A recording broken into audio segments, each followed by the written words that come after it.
Chennai Pallavaram GST சாலையில் Tamil Nadu mercantile வங்கியின் ATM ஒன்று மீனம்பாக்கம் பழைய விமான நிலையம் எதிரே உள்ளது. அந்த வங்கி ஏடிஎம்முக்கு சம்பவத்தன்று பணம் நிரப்பச் சென்றுள்ளனர். ஏடிஎம்மில் பணம் இருப்பது போல் கணக்கு காண்பித்த நிலையில் ஏடிஎம்மிற்குள் பணம் இல்லாமல் இருந்தது. இதனால் சந்தேகமடைந்த பணம் நிரப்ப வந்த பணியாளர்கள் பல்லாவரத்தில் உள்ள வங்கி அதிகாரிகளுக்கு தகவல் தெரிவித்தனர்.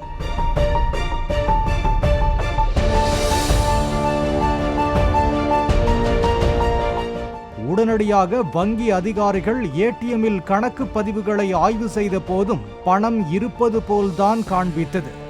ஏடிஎம் எந்திரத்தை ஆய்வு செய்த போது அதில் அந்த ஏடிஎம் எந்திரத்தின் ரகசிய குறியீட்டு எண்ணை பயன்படுத்தி 100 ரூபாய் எடுத்தால் 500 ரூபாய் வருவது போல் யாரோ செட்டிங்கில் மாற்றம் செய்திருப்பது தெரிய வந்தது.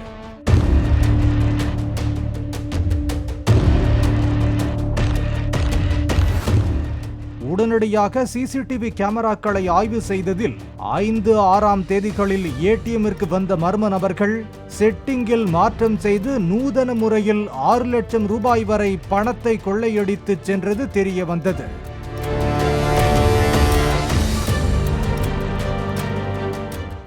வங்கி மேலாளர் ராஜதுரை அளித்த புகாரின் பேரில் மீனம்பாக்கம் போலீசார் விசாரணையை முன்னெடுத்தனர்.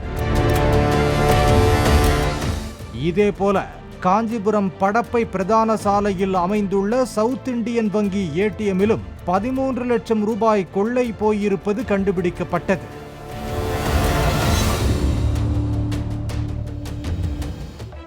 இந்த இரு ஏடிஎம் கொள்ளையிலும் ஈடுபட்டுள்ள மர்ம ஆசாமிகளுக்கு வங்கியின் ரகசிய கோட் நம்பர், பின் எண் ஆகியவை தெரிந்துள்ளது என்பதால் வங்கியோடும் ஏடிஎம் எந்திரங்கள் பராமரிப்போடும் தொடர்புடையவர்கள்தான் இந்த சம்பவத்தில் ஈடுபட்டிருக்க வேண்டும் என்று போலீசார் கருதுகின்றனர்.